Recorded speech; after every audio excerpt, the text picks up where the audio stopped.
네, 반갑습니다. 시대에듀 관광학개론 강의를 시작하도록 하겠습니다. 자, 여러분들 그 관광학개론에서 간단하게 한번 이 책에 대해서 말씀을 해드리면요. 이 책에 보시면 그 중간에 팜플렛 같은 게 이렇게 붙어 있습니다. 이 내용 같은 거 보시면 내용이 아니라 내용 보시면 이렇게 좀 길고요.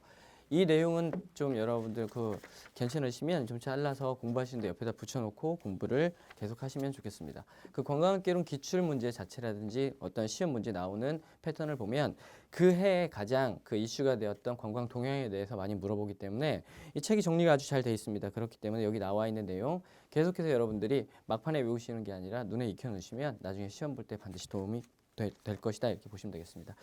자, 처음에 1장 관광의 기초부터 시작하도록 하겠습니다. 자, 관광의 기초 밑에 관광의 의미가 보이는데요. 자, 관광 성격 밑에 보이시죠? 관광 성격. 내용을 다 읽어드릴 수는 없고요. 중요한 내용만 제가 말씀드리도록 하겠습니다. 자, 관광학의 성격이라고 나왔는데요. 자, 다른 내용보다 3번, 가로 3번에 나와 있는 문화 교류와 상호 이해 증진을 위해서 관광을 하고 있다라는 내용 여러분들 반드시 정리하셔야 되겠습니다. 자, 그 다음에 관광학의 특징 뭐 중요하다고 표시가 되어 있으나 자, 이거 관광학의 특징이 시험에 많이 나오진 않습니다. 관광학입니다. 이건 학문이기 때문에 이 학문의 특징은 종합적인 성격을 갖고 있고요. 다 두 번째 응용 학문으로서의 성격을 갖고 있다. 자, 그래서 실천 지향적인 성격을 갖고 있다 이렇게 나왔습니다. 그 다음에 다원적인 과학관이 이렇게 필요한 학문이다. 이렇게 여러분들 정리하시면 되겠습니다. 자, 그 다음에 그 다음 페이지를 보시면 관광학의 학문적 체계 이렇게 나와 있는데요. 다시 한번 말씀드리면 이거 앞에 내용은 그렇게 시험에 많이 나오는 내용이 아니고 관광학이란 어떤 체계 속에서 움직이고 있다 뭐 이 정도 나오기 때문에 그냥 넘어가시면 되겠습니다. 관광학의 발전 과제도 그렇고요. 자, 그 다음에 관광학의 연구 이런 내용도 시험에 많이 나오는 내용은 아닙니다. 자, 그냥 여러분들이 한번 쭉 읽어보시고 내가 뭘 공부하고 있구나 이 정도만 여러분들이 이해하고 넘어가시면 되겠습니다. 이제 그 다음 페이지에 보시면 2번 관광의 개념이 나옵니다. 자, 여기서부터가 이제 시험에 많이 출제되는 내용이다 이렇게 이해하시면 되겠고요. 자, 제가 말씀드리는 것도 밑줄 치라고 하는 거 반드시 밑줄 치시면서 여러분들이 이제부터 나올 만한 내용 공부하도록 하겠습니다. 자, 관광이란 자, 책 읽겠습니다. 관광이란 사람이 다시 돌아올 예정으로 자, 밑줄 치시겠습니다. 사람이 다시 돌아올 예정이어야 됩니다. 그러니까 관광은 한번 가버리면 되지 않습니다. 그리고 반드시 다시 돌아와야 된다. 두 번째, 일상의 생활권을 떠나야 된다. 그래서 탈일상성이라는 표현도 씁니다. 자, 정리 보면 다시 돌아올 회귀성이라고 하거든요. 자, 다시 돌아올 회귀성. 자, 회귀성입니다. 자, 그 다음에 탈일상성. 자, 이 두 가지의 성질을 관광은 그 관광의 개념으로 둘 수 있다. 그 다음에요. 타국이나 타 지역의 풍물, 제도, 문물 등을 관찰하여 견문을 넓히고 자연 풍경 등을 감상, 유람할 목적으로 여행하는 것을 우리는 그 관광이다라고 이야기하고 있습니다. 정리해드리면 회귀성, 탈일상성, 그 다음에 가서 문물이나 제도를 여행이나 견문하거나 그 다음에 여행하는 것 뭐 이 정도로 정리하시면 되겠습니다. 자, 그래서 이동성까지 정리하시면 되겠습니다. 자, 밑에 보시면 이 박스 안에 잘 나와 있는데요. 자, 관광의 뜻이다 이렇게 나와서요. 본질은 이동입니다. 이동. 다른 나라에 간다. 이동이고요. 두 번째로는 자, 레크레이션을 추구한다 그랬는데 레크레이션 아시죠? 가서 어떤 그 약간 뭐 잠깐 논다 뭐 이런 개념이 좀 있어야 되겠고요. 그 다음에 일상생활권을 떠나서 자, 소비 활동을 하는 것이다. 자, 반드시 돌아와야 된다. 회귀를 해야만 관광이라고 한다. 이렇게 보시면 되겠습니다. 그래서 밑에 관광과 유사한 의미의 용어도 나와 있는데 이 내용보다 시험에 더 많이 나오는 내용은 다음 중 관광에 해당하지 않는 것은 이렇게 나올 수가 있어요. 그래서 예를 들면 대저택의 주인이 자기의 정원을 걷고 있습니다.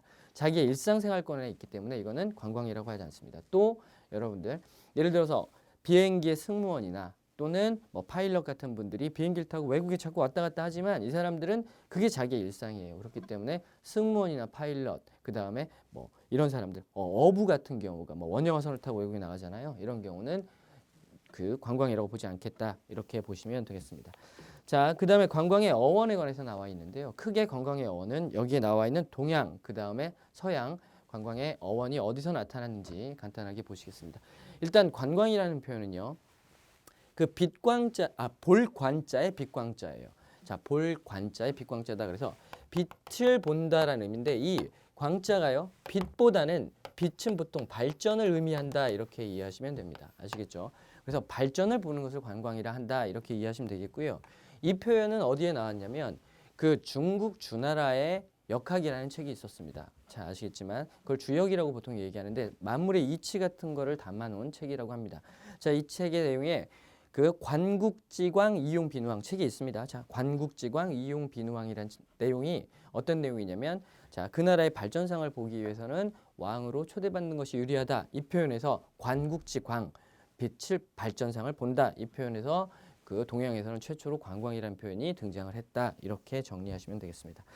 자, 그래서 한 나라의 발전상을 보는 것이다. 이게 이제 관광의 어원에 동양의 어원에 해당을 하고요. 자, 여기 나오진 않았지만 우리나라는요 여러 군데를 통해서 또 관광이라는 표현이 나오고 있습니다. 최치원의 개원필령이라든지 뭐 관광 6년 이 표현이 나온다거나 또 여러 가지 어떤 관광에 관련된 그 표현들이 나온다 이런 내용도 아시고요. 여기 나오지 않았습니다. 일단 일본도 관광의 어원이 어디서 등장을 했나 보셔야 되는데 일본 같은 경우는 1855년도에 자 우리나라보다 좀 일찍이죠. 우리나라는 흥선대원군의 세국정책에 의해서 우리나라 서양 문물을 늦게 개방하는데 일본은 조금 더 일찍 개방을 합니다. 그래서 1855년도에 책에는 없습니다. 1855년도에 그 서양과 이제 그 개항을 해서 서양 문물을 받아들이기 시작해요. 그래서 네덜란드의 당시 왕비였던 분이 일본과 개항을 축하하기 위해서 배를 한 대 선물을 하거든요. 자, 그 발전된 배를 선물합니다. 그 배의 이름을 관광환이라는 이름을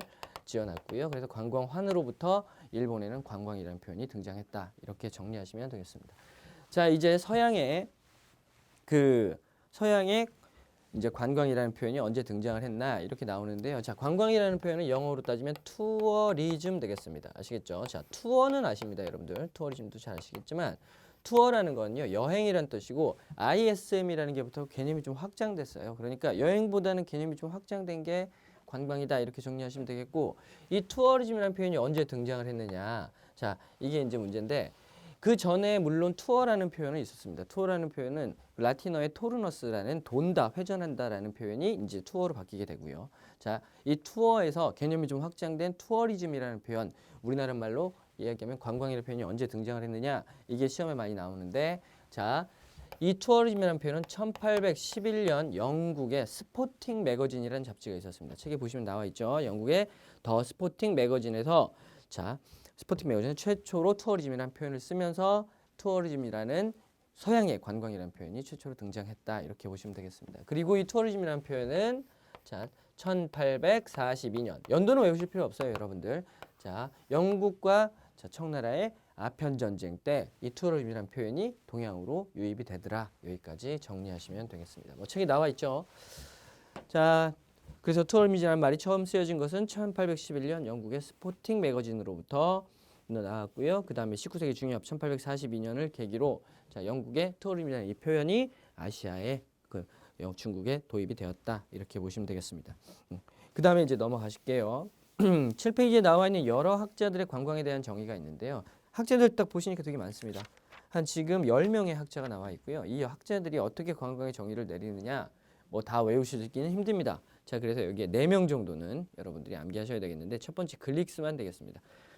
자, 2번 여러 학자들의 관광에 대한 정의 첫 번째 글릭스만인데요. 이분이 쓴 책이 일반 관광론이라는 책이에요. 자, 그 다음에 관광이란 이분은 일시적으로 체제하고 있는 사람과 그 지역 사람들과의 생기는 재관계 총체를 관광이다라고 얘기를 했답니다. 자, 그 다음에 볼만이라는 사람은 관광론이라는 책을 썼는데 관광이란 기본 전환, 위락, 업무 등 목적을 위해 정주지를 일시적으로 떠나는 여행을 볼만이라고 합니다. 여러분들 그 보시면 아시겠지만 일반적으로 관광은 단기라는 거를 강조하고 있어요. 약간 장기가 아닌 단기 일시적이다 뭐 이런 표현이 나와 있기 때문에 정리하시면 되겠고요. 그다음 세 번째 마리오티라는 사람이 있는데 관광 경제학 강의입니다. 그래서 이제 관광을 약간 경제에다 접목을 시켜가지고 얘기를 하게 되는데 자, 관광은 외국인 관광객의 이동이다 이렇게 정리를 합니다.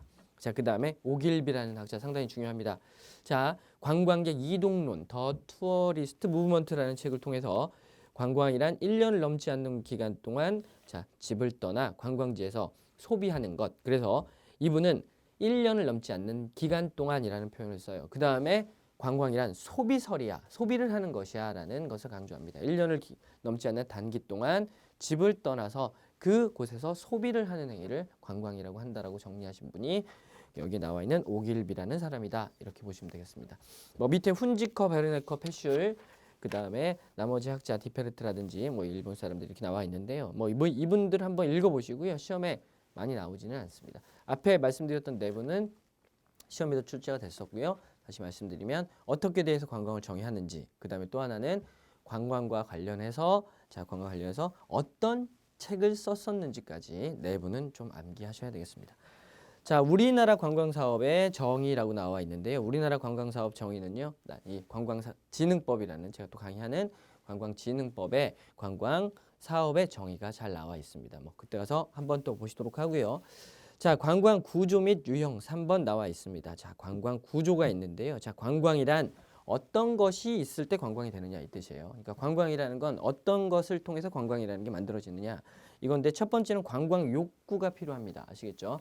관광 욕구라 그래서 그 어떤 관광객들의 심리적인 원동력 이게 있어야 되겠고요. 그 다음에 이건 뭐 심리적 에너지를 또 관광 동기라고 하는데 관광 욕구가 있어야 되겠고요. 그 다음에 관광 대상으로서 관광 자원이라든지 그 다음에 관광 시설이 있어야지 관광이 성립한다. 이렇게 보시면 되겠고 그 다음에 마지막으로 객체로서 관광 매체라는 게 그 어떤 관광자와 그 다음에 관광 객체를 연결해주는 매체로서 자 공간적 매체, 시간적 매체, 기능적 매체가 필요하다 이렇게 보시면 되겠습니다. 간단히 정리해드리면 관광은 주체로서 관광객의 자 어떤 욕구가 필요하다 이렇게 정리하시면 되겠고요. 자 객체로서 관광 대상입니다. 관광 대상이라 그래서 일단 관광 시설이라든지 관광 자원이 필요하고 이 둘을 주체와 객체를 연결해주는 매체로서 자 나와 있는 시간적 매체, 그 다음에 공간적 매체, 기능적 매체 순서가 좀 바뀌었는데 공간적 매체, 시간적 매체, 기능적 매체가 있어야 이 세 개가 존재해야 관광이라는 게 성립한다 이렇게 보시면 되겠습니다. 이걸 관광 구조라고 보시면 됩니다. 자, 매체 제가 세 가지가 있다고 말씀드렸는데 이것도 좀 암기해 두셨으면 좋겠습니다. 공간적 매체, 공간을 이어주는 거라고 이해하시면 되겠습니다. 그래서 공간을 이어주는 교통시설이 공간적 매체가 되겠고요. 시간적 매체, 시간을 이어주는 겁니다. 자, 그렇기 때문에 휴게시설, 숙박시설 같은 게 대표적이고요. 기능적 매체로서는 관광 가이드라든지 여행사, 뭐 그 다음에 이런 기념품 판매업자 이런 사람들이 여기 나와 있는 기능적으로 주체와 객체를 연결시켜주는 관광객과 관광 자원이나 시설을 연결시켜주는 기능적 매체로서의 역할을 한다. 이렇게 보시면 되겠습니다. 자, 그 다음에 관광의 유형도 여러분들 보시면 여러 학자들이 얘기를 했습니다. 이거 좀 어렵습니다. 내용이 많습니다. 어려운 게 아니라 뭐 여러분들 시험에 안 나온다 보시면 되겠습니다. 넘어가시고요. 자, 그 다음에 관광 다음 페이지에 3번에 보시면 관광의 수요라는 게 나와 있습니다. 이제 관광의 수요.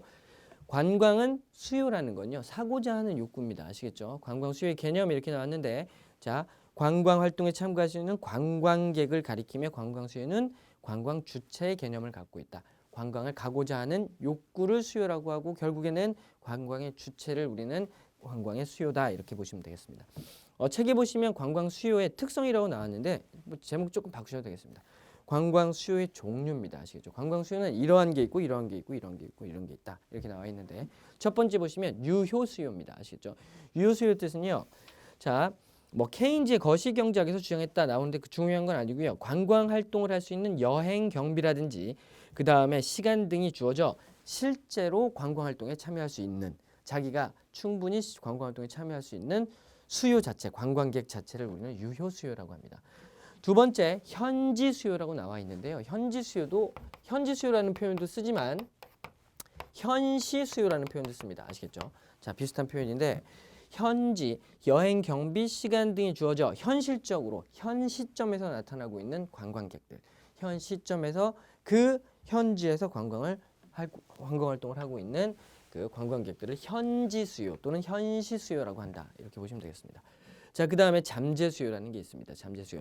자, 사정이 지금 보시면 개인적 능력과 관광지와 관련된 여건이 주어진다면 앞으로 만약에 자기가 여건만 갖춰진다면 이렇게 관광을 떠날 수 있는 수요, 이거를 우리는 잠재 수요라고 합니다. 유도 수요는요, 관광의 어떤 홍보라든지 그 다음에 연수 활동 등을 통해서 관광으로 바꿀 수 있는, 유도할 수 있는 수요를 유도 수요를 한다. 그래서 관광 수요의 종류 4가지 정도 암기하셔야 됩니다. 첫 번째 유효 수요, 두 번째 현시 수요, 현지 수요도 괜찮습니다. 자, 세 번째 잠재 수요, 마지막으로 유도 수요, 이렇게 4개의 관광 수요의 그 종류가 존재한다. 이렇게 정리하시면 되겠습니다. 자, 그 다음에요. 밑에 이제 수요 예측의 필요성 나와 있는데요. 여러분들 별표 치시고요. 암기하는 건 아닙니다. 관광객이 얼마나 올지를 예측을 해야 되겠습니다. 그 이유에 대해서 나와 있는데, 관광객이 얼마나 올지를 예측하는 이유는 읽어보면서 이해하시면 되겠죠. 자, 관광 정책 수립 기초 자료를 활용합니다. 작년에 외국인이 이만큼 왔고요. 그 다음에 현재 이만큼 왔고 앞으로 이만큼 올 것 같아요. 예측을 하는 겁니다. 아시겠죠? 그렇기 때문에 이만큼 올 것 같으니까 예를 들어 숙박시설을 늘린다든지 뭐 교통시설을 개선한다든지 뭐 이런 형태로 관광과 관련된 정책을 수립하는 기초자료에서 활용한다. 관광 투자에 대한 예산 규모를 결정한다. 그 다음에 관광 상품의 가격을 결정한다. 많이 오니까 좀 싸게 해도 되겠구나. 뭐 이런 식으로 결정을 할 수도 있고요. 마케팅 전략을 수립하는 자료로서 활용을 해야겠다. 중국 관광객이 늘다 보니까 중국 관광객이 좀 좋아하는 뭐 상품을 개발한다든지 또는 뭐 중국 관광객이 좋아하는 형태로 광고를 한다든지 이런 식으로 마케팅 전략 수립을 하는데 수요 예측의 필요성이 있더라. 이렇게 보시면 되겠습니다. 수요 예측의 필요성, 이거 시험에 많이 나옵니다. 자, 그러면요, 수요 예측을 하는 방법이 이제 밑에 나와 있는데, 수요 예측을 하는 방법은 크게 2개가 있습니다. 아시겠죠? 하나는 수치로 예측하는 거예요. 수치로. 그러니까 작년에 이랬어요. 그리고 기존에 또 이래요.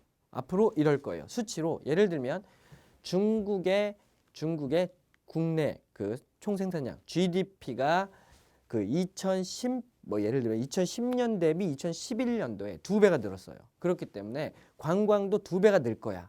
이런 식으로 수치로 예측하는 방법이 있고요. 역사적인 어떤 배경을 통해서 관광을 예측하는 방법이 있습니다. 자, 방금 말씀드렸던 수요로 예측하는 방법을 정량적 예측이라고 합니다. 정량적 예측. 다른 표현으로 정량적 예측을요, 양적 예측법이라고도 합니다. 아시겠죠? 그 다음에 어떤 역사적인 상황이라든가 어떤 흐름을 통해서 전문가들의 의견을 듣고 예측하는 방법이 있는데, 이거를 정성적 예측이라고 합니다. 이걸 질적 예측이라고도 합니다. 아시겠죠? 이건 수치로 예측하는 거고, 이거는 전문가들의 의견을 듣거나 그 다음에 역사적인 배경을 통해서 앞으로 관광이 어떻게 될 거야 라는 예측이다. 그래서 이 관광 예측법은 이렇게 2가지가 있다. 이렇게 정리하시고요. 그 다음에 정량적 예측에는 어떤 것이 있고 정성적 예측에 어떤 것이 있는지 여러분들이 책을 통해서 암기하셔야 되겠습니다. 정량적 예측은요, 시계열 분석법, 인과 모형 분석법, 회귀 분석법, 이게 대표적인 정량적 예측이 되겠고요. 정상적 예측으로서는 주관적으로 그냥 예측을 하는 거예요. 자, 주관적 예측법, 기술적 추정하는 겁니다. 앞으로 이렇게 될 거야 라고 추정을 하는 겁니다. 그 다음에 역사적인 과거에 이랬으니까 앞으로도 이럴 거야. 역사 예측법. 그 다음에 전문가 패널이라 그래서 전문가들의 의견을 듣고 예측하는 방법. 이런 식으로 수요 예측하는 방법 2가지 반드시 암기하셔야 되겠습니다. 자, 다음 페이지 이제 여가 활동과 관련 이렇게 나왔고요. 여가의 정의가 나와 있는데요. 아까 여러분들 제가 간단하게 넘겼지만 관광과 비슷한 개념 중에 여가는 좀 관광과 다르다 이렇게 책에 나와 있었습니다. 여가라는 건요, 약간 휴식의 개념이 크다 이렇게 보시면 됩니다. 또 레크레이션이라는 건 약간 활동의 개념이 있다 이렇게 보시면 되겠고요. 여가나 레크레이션, 관광과의 가장 큰 차이는 뭐 휴식의 개념이냐 아니면 약간 활동적 개념이냐 이것도 있지만, 관광은 아까 말씀드렸지만 개념을 정의한 것처럼 일상생활권에서 완전히 벗어나는 걸 우리는 관광이라고 그랬죠. 자, 탈일상성 이렇게 얘기했는데, 여가라는 건 탈일상성이 나타나지 않아도 여가가 될 수 있습니다. 예를 들면 뭐 휴가를 맞이해서 집에서 편안히 쉬면서 독서를 즐긴다. 이것도 여가라고 볼 수 있겠습니다. 넘어가시겠습니다. 시험에 많이 나오는 내용은 아니고. 자, 다음 페이지에 관광의 현대적 의의 나와 있습니다. 자, 관광의 현대적 의의, 뭐 여기서 중요한 건 대중사회와 관광이라는 표현이 나와 있는데요. 자, 어떤 현대 사회가 되다 보니까 이제 뭐 1700년대 이후에 1700년대 이후에 17세기 18세기 이후에는 이제 모든 사람들이 경제에 참여할 수 있고, 그다음에 이 경제를 통해서 모든 사람들이 어느 정도의 경제력을 갖추게 됩니다. 자, 그러다 보니까 많은 사람들이 이제 어느 경제력을 갖췄기 때문에 여행을 또는 관광을 갈 수 있는 어떤 기반이 마련되었고 이거를 통해서 모든 사람들이 여행을 갈 수 있는 대중관광이 나타났다. 이렇게 이해하시면 되겠습니다. 결국에는 대중사회화 관광이라는 표현은요. 이렇게 물질적으로 풍요로워졌기 때문에 또 물질적으로 풍요로워져서 많은 사람들이 관광에 참여할 수 있는 사회가 되었다. 뭐 이런 내용을 줄여서 이렇게 대중관광 이런 표현으로도 여러분들 정리할 수 있겠다. 이렇게 보시면 되겠습니다. 자, 그 다음에 탈공업화 사회화 관광 나와 있는데요. 자, 여기서는 여러분들 하나 정도만 체크하시고 넘어가겠습니다. 동그라미 2번에 보시면 파란색만 보실게요.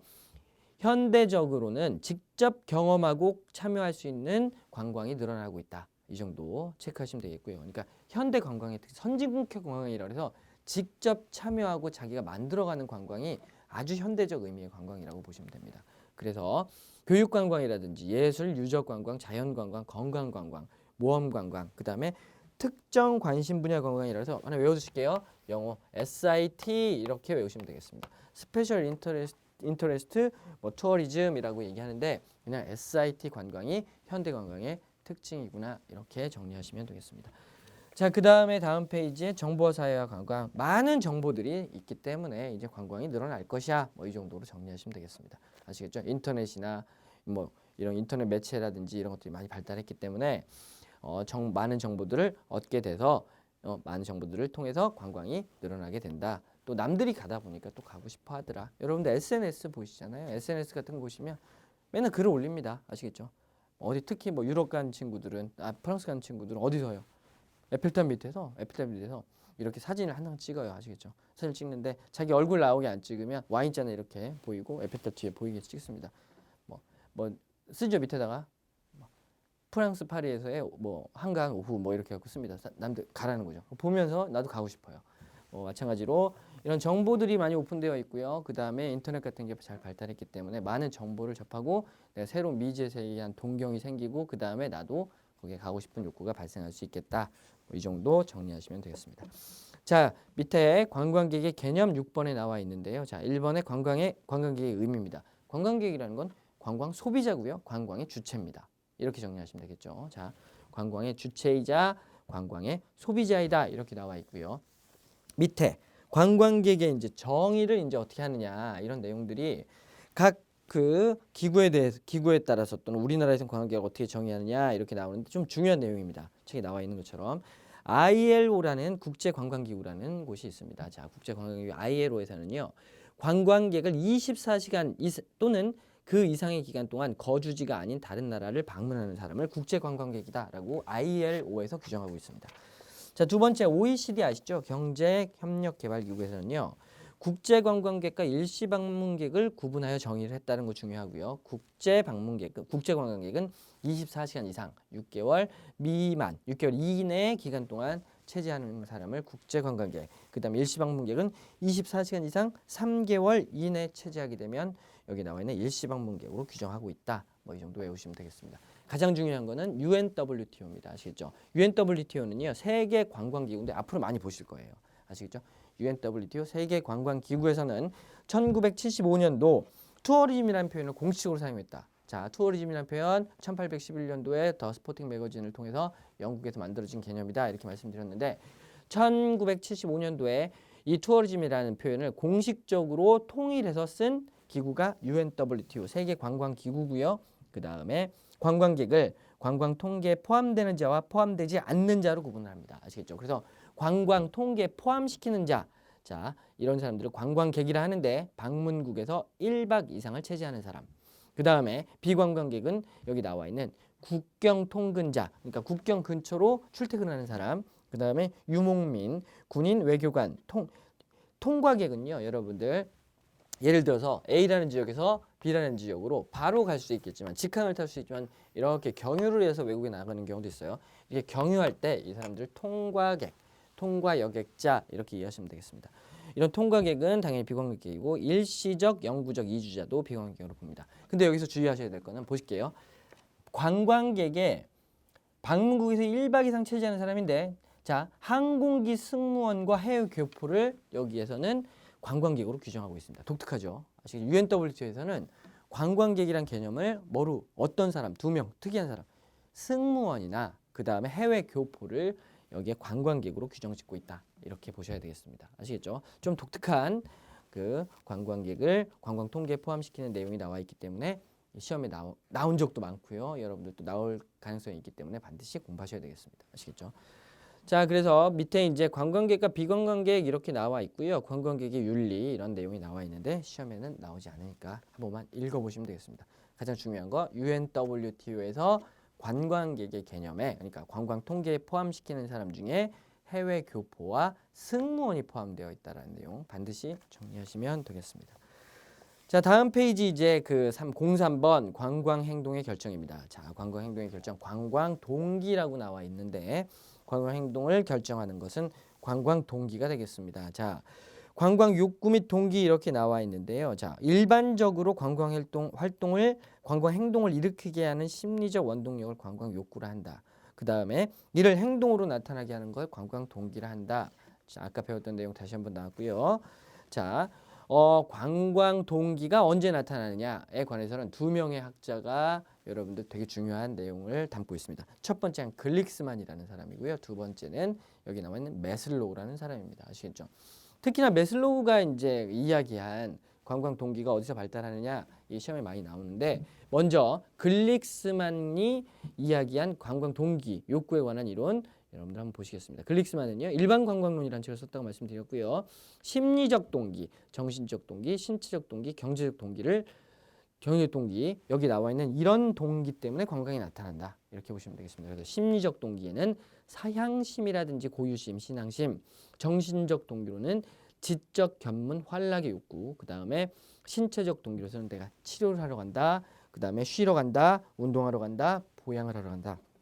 그 다음에 경제적 동기로서는 자 매물 상용의 목적으로 내가 관광을 가고자 하는 욕구가 나타난다라고 정리를 했습니다. 글릭스만의 정리고요. 자, 그 다음에 매슬로우라는 사람이 이제 그 관광 동기에 대해서 이야기를 했는데요. 매슬로우의 5위 개설이라고 합니다. 매슬로우는 인간의 욕구를 5가지로 나눕니다. 자, 책에 나와 있는 것처럼 하나, 둘, 셋, 넷, 5가지. 인간의 욕구는 5가지가 있고요. 하나가 해결되면 다른 욕구를 원한다 이런 뜻이에요. 쉽게 말하면 인간의 가장 기본적인 욕구는 생리적 욕구겠습니다. 먹는 거, 자는 거 이런 것들이 대표적인 인간의 욕구가 되겠고요. 그래서 생리적 욕구가 가장 기본적인 욕구가 되고 이게 이제 해결이 되면 다음 욕구인 안전의 욕구가 나타나게 됩니다. 그러니까 먹고 자는 게 해결이 되면 이제 자기가 안전한 곳에서 이제 휴식을 취하거나 살려고 한단 말이죠. 그래서 뭐 인간으로 따지면 뭐 동굴에 들어가 산다든지 뭐 이런 게 두 번째 욕구라고 보시면 되겠습니다. 그래서 이 생리적 욕구가 해결되면 두 번째 안전의 욕구를 사람들은 갖게 되고요. 이제 안전의 욕구가 해결이 되면 소속과 애정의 욕구가 생깁니다. 그래서 내가 이 단체에 소속되어 있구나. 그리고 나는 저 사람을 사랑하고 서로 간에 이렇게 가족을 만들게 되는 그런 욕구가 나타나게 됩니다. 이게 해결이 되면요. 이제 존경의 욕구가 나타나면서 종교라는 게 등장을 해요. 그 다음에 마지막에 자아실현의 욕구가 나타납니다. 아시겠죠? 자, 매슬로우는 인간의 욕구 중에 가장 높은 단계에 있는 욕구를 자아실현의 욕구라 그랬고요. 이 자아실현의 욕구로부터 관광 동기가 발생한다. 이렇게 정리를 했습니다. 자, 보셨죠? 자, 매슬로우의 욕구 단계설 5위 개설이라고도 얘기하는데 여기 나와 있는 단계에서 그 인간의 관광 동기는 인간의 욕구 중에 최상의 단계인 그 자아실현의 동기로부터 욕구가 나타난다라는 거 반드시 정리하셔야 되겠습니다. 다음 페이지 보시면요, 뭐 관광 욕구의 본능성 넘어가시면 되겠고요. 자, 관광 동기의 유발 요인 이렇게 나와 있는데, 자 밑에 이거는 여기는 밑에 박스 내용, 더 알아보기 내용만 여러분들이 외우시면 되겠습니다. 아시겠죠? 관광 동기의 4가지 분류라고 해서 맥킨토시가 이제 또 관광 동기를 4가지로 분류했는데요. 신체적 물리적 동기, 문화적 동기, 대인적 동기, 지위 위세 동기. 그래서 4개로 분류한 다음에 여기 신체적 물리적 동기로서는 육체 정신적 기분 전환, 건강 목적 추구, 스포츠 행사 참여 이런 것들을 신체적 물리적 동기로 보고 있다. 그 다음에 문화적 동기로는 여기 나와 있는 내용, 대인적 동기로 이런 것, 지위 위세의 동기로서는 뭐 자아를 향상시킨다든지 취미 활동을 추구한다든지 이런 것들을 통해서 관광의 동기가 나타나더라라고 정리를 했습니다. 최근에 나온 시험 문제가 여기서 나왔기 때문에 여러분들 암기하셔야 되겠습니다. 아시겠죠? 맥킨토시가 이런 내용으로 욕구, 관광 동기에 대해서 이야기했다. 정리하시면 되겠습니다. 자, 그다음에 관광 동기의 결정 요인인데요. 자, 관광 동기는요. 기본적으로 이렇게 이해하시면 됩니다. 자, 비용이 있고요. 그다음에 비용이 충분하고 시간이 있고 목적지에 대한 정보가 충분하면 관광을 떠나게 된다. 이렇게 정리하시면 되겠습니다. 아시겠죠? 내가 충분한 비용이 있고요. 그다음에 충분한 시간이 있고 목적지에 대한 정보가 해결이 됐을 때 관광이 나타나더라. 이렇게 정리하시면 됩니다. 그래서 관광 동기 결정 요인 세 개를 고른다면 비용, 시간, 목적지에 대한 정보 이렇게 정리하시면 되겠습니다. 자, 그래서 다음 페이지에 1번 보시면 비용 시간이라 그래서 비용이나 시간과 같은 기본적인 조건이 충족되면 관광 소비와 같은 구체적 행동이 완성된다. 그리고 나서 정보의 어떤 관광 목적지에 대한 정보가 이렇게 나타나게 되면 완벽한 관광 결정을 하는데 도움을 받을 수 있다라고 합니다. 그래서 다시 정리해드리면 관광 동기 결정 요인 비용, 시간, 관광 목적지에 대한 정보 이렇게 세 개가 관광 동기의 결정 요인이다. 이렇게 정리하시면 되겠습니다. 자, 밑에 더 알아보기 박스 보시면요. 관광 욕구 욕구의 충족, 관광 행동 이렇게 해서 제가 거꾸로 말 좀 봤는데 인간의 욕구가 일어나면 그 관광 욕구가 발생하게 되고요. 그 다음에 관광 의욕이 발생하게 되고 관광 계획을 세운 다음에 관광지를 결정하게 되고 그 다음에 관광 행동을 통해서 욕구를 충족한다. 이 정도 더 알아보게 되어 있는 이렇게 흐름도 한번 여러분들이 공부하시면 되겠습니다. 자, 그 다음에 관광의 효과입니다. 자, 관광의 효과. 여러분들 관광의 효과는 당연히 관광이라는 게 긍정적 효과가 나타날 겁니다. 아시겠죠? 물론 긍정적 효과도 나타나겠지만 부정적 효과도 나타날 수 있고요. 공부를 하실 때는 단순히 긍정적 효과가 있고 부정적 효과가 있어 이렇게 공부하시는 게 아니라 긍정적 효과 중에 사회적 효과는 어떤 것이고 그 다음에 경제적 효과는 어떤 것이고 그 다음에 여기 나와 있는 문화적 효과는 어떤 것이고 이런 것들에 대해서 정확하게 나뉘어서 여러분들이 이 긍정적 효과와 부정적 효과를 정확하게 구분하셔야 되겠습니다. 그러면 먼저 긍정적 효과 중에 사회적, 경제적 효과부터 보실게요. 긍정적 효과 중에 경제적 효과인데 높은 외화 가득률이 나타난다. 여기다도 밑줄 치실게요. 높은 외화 가득률이에요. 관광은요. 들이는 비용보다 얻는 게 훨씬 많아요. 예를 들어서 자동차를 한 대 만들려면 자동차 생산 라인을 설치해야 되기 때문에 어마어마한 비용이 들어갑니다. 아시겠죠? 하지만 관광이라는 건 자연환경, 좋은 자연환경을 갖고 있거나 좋은 자연 문화가 있다면 내가 그거를 통해서 들이는 비용은 적지만 이렇게 벌어들이는 비용은 많아요. 외화 가득률이 다른 사업에 비해서 상당히 큰 사업입니다. 그렇기 때문에 관광은 높은 외화 가득률이 있기 때문에 국가 경제 및 국민 수지를 개선하는 데 기여를 하고요. 국민소득이라든지 조세 수입, 고용 증대에 기여할 수 있는 경제적으로 긍정적 효과가 나타날 수 있습니다. 하지만 부정적 효과는 밑에 자, 물가가 상승할 수 있고요. 기반 시설에 투자하게 되면 위험이 나타날 수도 있습니다. 자, 그래서 여기에 긍정적 효과와 부정적 효과 한 번에 외우시면 되겠고 그 다음에 사회적 효과라는요. 긍정적 효과, 국제 친선 도모와 민관 외교가 나타날 수 있지만 자, 부정적 효과로는 외국인들이 우리나라에 대해서 우리나라가 또 외국인들에 대한 관광객들에 대한 범죄가 발생한다든지 반대로 외국인들이 우리나라 사람들을 상대로 범죄를 일으킨다든지 해서 범죄율이 상승한다라는 이런 그 사회적 부정적 효과도 있습니다. 자, 그 다음에 문화적 효과로는 우리나라가 이제 관광을 위해서 그 역사, 문화, 유적 등의 보호를 하게 된다. 긍정적 효과지만 반대로 우리나라에 외래 문물이 들어오게 되면서 우리나라의 토착 문화가 소멸될 수 있다라는 또 문제가 발생할 수 있다. 외국 문화에 대한 무분별한 유입을 통해서 우리나라의 문화가 훼손될 수 있다라는 부정적 입장도 나타날 수 있다라는 거 여러분들이 정리하셔야 되겠습니다.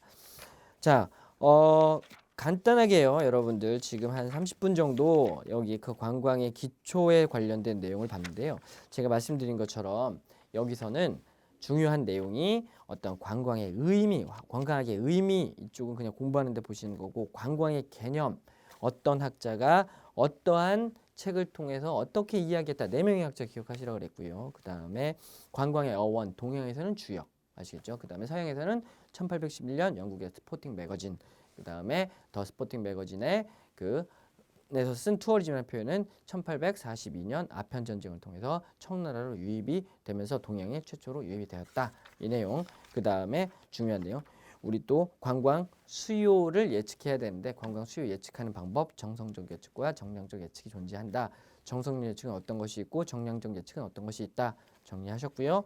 그 다음에 아까 관광 행동의 결정과 관련해서 글릭스만과 그 다음에 매슬로우 그 다음에 더 알아보기를 통해서 본 맥킨토시가 한 관광 동기에 관련된 내용 반드시 암기하셔야 되겠습니다. 그 중에 매슬로우는 자, 이 욕구 오이괴설이라고 해서 인간의 욕구는 5개로 나눌 수가 있고 이 5개의 욕구 중에 하나하나가 해결되면서 마지막에 최상위에 있는 자아 실현의 욕구로부터 관광 동기가 나타난다라는 내용까지 여러분들 정리하셔야 되겠습니다.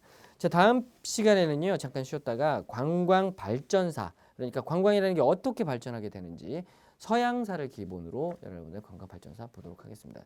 자, 고생하셨고요. 다음 시간에 뵙도록 하겠습니다.